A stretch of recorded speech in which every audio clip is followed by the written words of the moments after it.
Hello and welcome to the May edition of What's Up Stratford. Joining me and starting the show is Craig Thompson. Craig, thanks very much for joining me. It's my pleasure, Peter. Good to see you. Tell us about just the history on your production studio.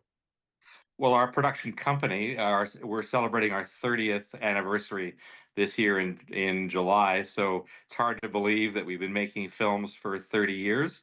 And being from Stratford, I'm very committed to building the film industry in Stratford. And your reference is to a studio we've recently announced because we really believe that the future is in digital content and film and television creation in Stratford. And creating jobs for all the amazing creative people who live in the area. So, can you let us peek behind the curtain? Tell us about the studio. It's actually an existing building next to the Bradshaw Lofts across from the Grand Trunk site. And we're converting an 11,000 square foot warehouse into 3 stories that will include a 5 or 6,000 square foot sound stage, as well as offices and production offices. As you know, most post production and production takes place in Toronto, but because Stratford has this wealth of acting talent and technicians and professionals, both in front of the camera and behind the camera, why not create content using that available labor force in Stratford? So that's the motivation. There's so much talent in Stratford. Craig, the other thing with Ballinran, you've talked about your history for over 30 years. The amazing thing too is you're partnering with big people like Cineplex. So tell us about that partnership. Well, in the film industry, you have to have distribution. So there's 2 ways of getting your films out there. One is through theaters, and the other is through broadcasters and streamers. Now, we've had many films over the years broadcast in Canada. I've had 5 films on Netflix. I've had films at the Toronto Film Festival. Cineplex is very limited in terms of its interest in documentaries. Don't often go into cinemas, but it has to be an extraordinary film to make it into Cineplex. So it's actually what's called a theatrical release of a television documentary. So it's going into cinemas at the start of May. If this is aired already, it's earlier this month, because May is Asian Heritage Month, and the film is all about the Chinese Exclusion Act, which prevented Chinese families from migrating to Canada to join their husbands, for several generations. So Cineplex has picked it up as a tribute to Asian Heritage Month.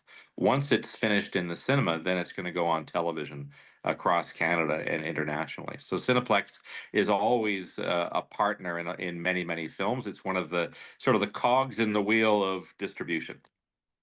And we talk about in Canada funding from the government for Canadian films. How important is that to your production studio?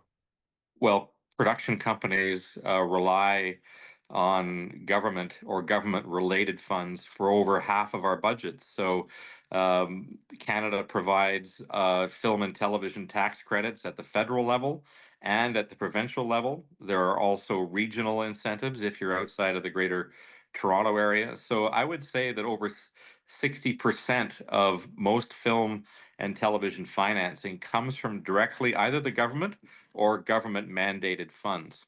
The rest comes from private distribution, broadcasters, et cetera, et cetera. So it's a culturally protected industry because Canadian stories matter. And so that's sort of how the industry is supported. Otherwise, we would be swamped with US content. Yeah, and which we are too. So it's great that you're having the voice and you're a storyteller for Canadians. Craig, things obviously are, you mentioned a digital studio. Tell us how you think the future with AI and film is going to, how you're going to work with it and it'll actually make you more productive.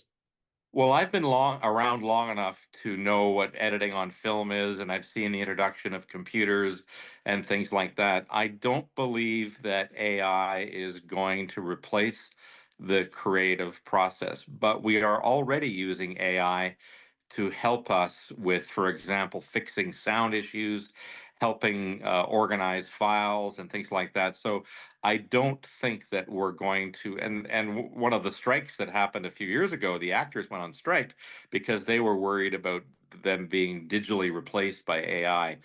most people in the creative arts are it's an ideas based industry, and you don't want AI taking away that original idea. But we are using AI already as a tool, primarily as an organizational and workflow efficiency tool. But in terms of other digital tools we'll be using in the studio, people remember green screen. Well, green screen is now being replaced by virtual production, where you actually put the imaginary world behind you on an LED screen. So it's incorporating the gaming technology with film and television, which is, saving a lot of money. Tell us about one exciting project that you're working on. Well, I'm on set right now. We're filming in Stratford for a new film for Germany, France, and UK television on a Chinese pianist named Yu Wang. And we're working on that. And I've got another film coming out. We're working with Paul Schaefer, who you might know from David Letterman's show.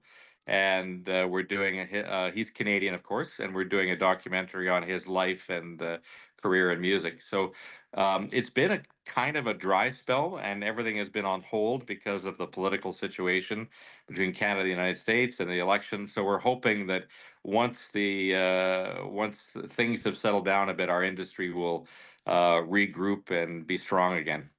Well, thanks for bringing the strength to Stratford in the film industry, Craig. Really appreciate your time. Well, thanks for your time on this show, and keep up the great work. Thanks, Craig. Coming up next is the new Integrity Commissioner for the City of Stratford.